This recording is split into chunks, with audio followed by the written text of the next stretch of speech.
just any one thing. Like it's my favorite probably. Why is that? Is it just because of the format that there's 64 teams and it's a single elimination, anything can happen, type of thing? Is that it? And then it occurred to me. I figured out what it is, and it has to do with me as a person. I'm not saying it's, this is what makes it the greatest for everybody, or out of nothing like that. I'm just saying for me, being a grade A certified card carrying member of Sports Nerd Nation,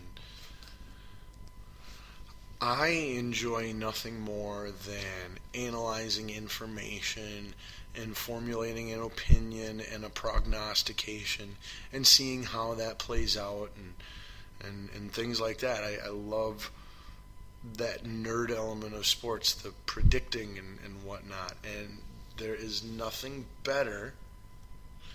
And while it's just my, arguably, humble opinion, there is nothing better, more fun, more challenging in the world of sports prognostication than filling out the NCAA tournament bracket.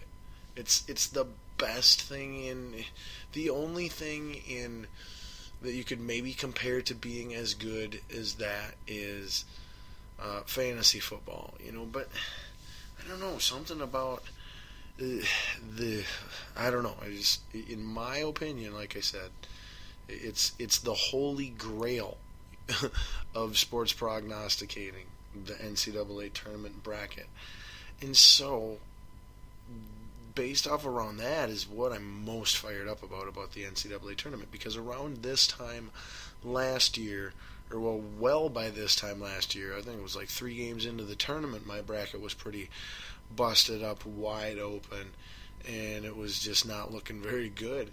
But this year, that's right, I got to do a little bit of gloating and patting myself on the back before it all fell apart, because yours truly correctly predicted 22 of the 32 games in the first round of the NCAA tournament. That's right, I only got 10 out of 32 wrong of the first round games in the March Madness tournament, which is freaking incredible, by the way. Like, not to toot my own horn, but tootly toot. Like, that's freaking awesome.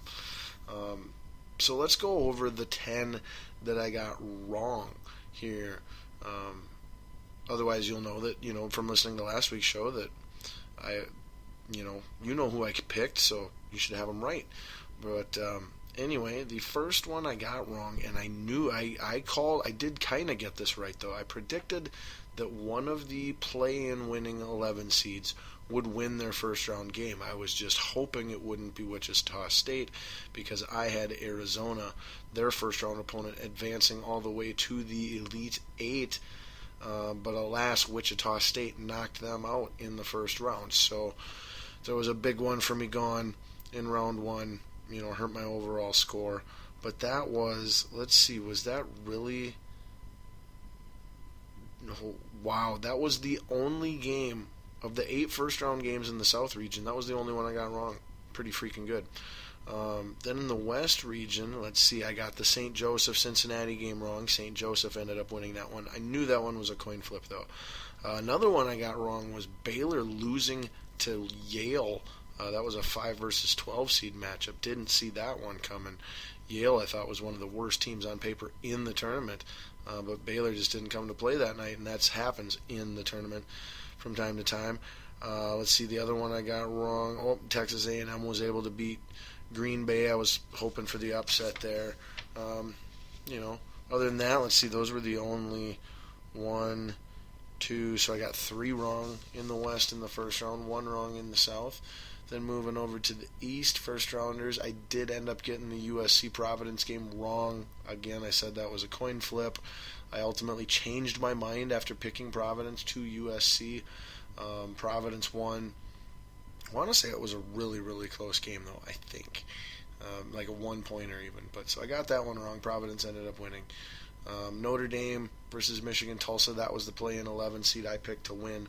Alas, Notre Dame did end up victorious in that game. I correctly picked Stephen F. Austin to upset West Virginia. Boom. This was another one I had right and then changed it at the last second and got it wrong. I had picked Wisconsin originally, but then looking at the numbers more, I changed it to Pittsburgh. Wisconsin ended up winning, and then Xavier was correct as well. So 1, 2, 3 wrong in that one, and then so that'd be 7 total, and there must be 3 wrong here in the Midwest. Which ones were those? Who correctly predicted Little Rock over Purdue? Yeah, that'd be me. Well, let's see. I got. I missed out on Seton Hall. They lost to Gonzaga. And then I got wrong the Fresno State-Utah game. Utah won that one. But again, those were 2 that I pointed out going through the previews. These 2 could go any which way. Any combination of winning in those games wouldn't surprise me. And then I got Syracuse right, of course. But then the big shocker that blew up my bracket, because this was my national champion. Number 2 seed Michigan State loses in the first round to Middle Tennessee. And that blew up, brackets across the country, not just mine. But like I said, having an Elite 8 and my championship team get eliminated in the first round kind of killed me for winning an actual big money pot or big cool prize or anything like that. But still, the overall focus, I made a huge improvement from last year predicting these games, and 22 out of 32 correct is exceptionally good. I'll take that almost every year.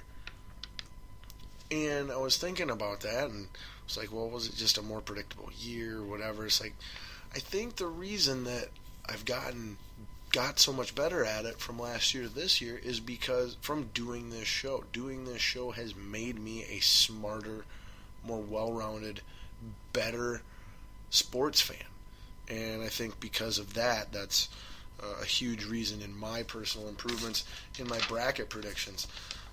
But so that was your first round activity in the NCAA tournament. And then we got to the weekend games, the second round games, where I lost way too many of my teams in that round.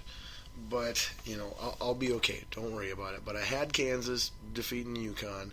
I had Hawaii beating Maryland. I correctly predicted that Hawaii would make it to the second round. Like I said, I was on fire for the most part. But I had Hawaii beating Maryland, and alas, that didn't happen. Maryland beat Hawaii. So I got that one wrong. Then I said it was going to be Arizona versus Miami. It ended up being Wichita State versus Miami. I had Arizona winning. Miami ended up winning. So was out there. Iowa versus Nova. I picked Iowa to have the big upset. Alas, it did not happen. Villanova advances to the Sweet 16 as well. So your Sweet 16 in the South heading into tonight and this weekend is Kansas versus Maryland, which takes place tonight, and then Miami versus Villanova, which I believe is tomorrow. Down in the West, in the second round, we had Oregon victorious over St. John's University. I predicted Oregon to win that one. We had Duke victorious over Yale. I predicted Duke to advance. So those two face off in the Sweet 16 tonight, as I predicted. And we'll see if, as I predicted, Duke is able to knock off number 1 seed Oregon or not. Then in the second round, we also had Northern Iowa taking on Texas A&M, and this was a classic. This was one of the handful of games that will be remembered for a long time in this tournament. Was an epic meltdown, come from behind at the end of the game, where Texas A&M ultimately did squeak away with a win. Northern Iowa should have won it like I predicted they would, but alas, it was Texas A&M. And then Oklahoma defeated VCU, so you got Oklahoma versus Texas A&M as the other Sweet 16 game in the West.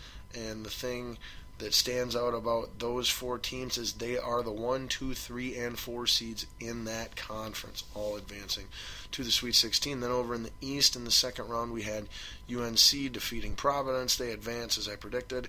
Then, in a little bit of a shocker, but this was the one.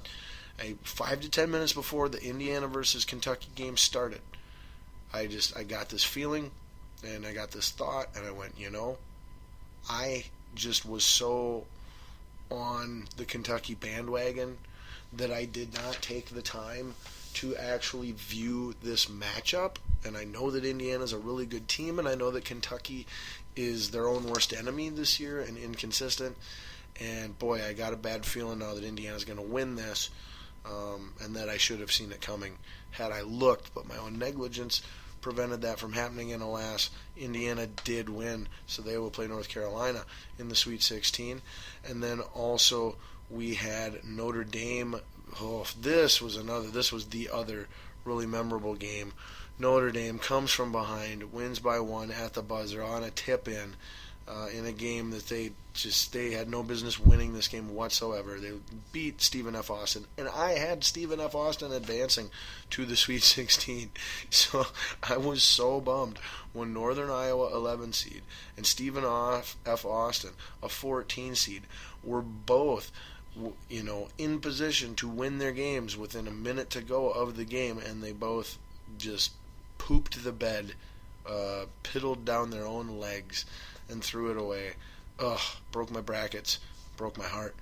And then we also had Wisconsin beating 2-seed Xavier in kind of a shocker. So now we've got Notre Dame, 6-seed, taking on Wisconsin, the 7-seed, as well as, like I said, North Carolina, 1-seed versus Indiana, 5-seed in the East for the Sweet 16. And finally in the Midwest region, in the second round, we had Virginia over Butler. Virginia is the real deal. Look for them versus Kansas or them versus Oklahoma, most likely in the championship. Them versus anybody. Virginia is by far the favorite right now, on the right side of the bracket to make it all the way to the finals. Not only are they playing the best team, or playing the best basketball out of all the teams, but they've also got, scheduling-wise with Michigan State out now, the easiest route, in my opinion, as well. They will take on Iowa State, who defeated 12-seed Little Rock in the second round. So that 1-seed Virginia versus 4-seed Iowa State Sweet 16 matchup is going to be off the Chisane. And then we've also got, the Gonzaga defeat 3-seed Utah, the 11 over 3 there. So 11-seed Gonzaga will face 10-seed Syracuse, who beat the 15-seed Cinderella Middle Tennessee, who once again knocked out my national champion Michigan State in the first round. So we've got 11-seed Zags versus 10-seed Syracuse Orangemen, as well as Virginia versus Iowa. And that is what your Sweet 16 looks like for this weekend. Again, these 4 games are held here on Thursday. The other 4 are held on Friday, and then we'll be down to the Elite 8. And 2 of those 4 games will be held on Saturday. The other 2 will be held on Sunday, and then we will have our final 4 determined here when we are doing next week's show. We will for sure be talking about that. But so let's get to my predictions for today/tonight's games. Well, not just that, the whole entire round. Sweet 16 matchups that we got, and Elite 8 matchups that I am predicting.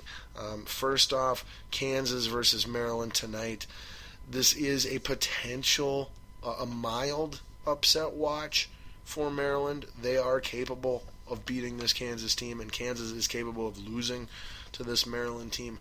That being said, if Kansas at all comes remotely close to playing their best basketball, or pretty close to it at least, it really shouldn't matter what Maryland does. They have the superior talent and they are the superior team. I am picking Kansas to beat Maryland. However, an upset would not be all that shocking to me, as I don't fully trust this Kansas team. Then also in the Miami Villanova matchup, this is another one. I don't trust Villanova, and I don't know a lot about Miami, but I had whoever came out of that Miami, Arizona, Wichita State, Buffalo group, I had them advancing to the Elite 8. So I am going to stick with that, and choose Miami Hurricanes to defeat Villanova. And that will have Kansas facing Miami in the Elite 8 in the South. In the West, we've got 1 seed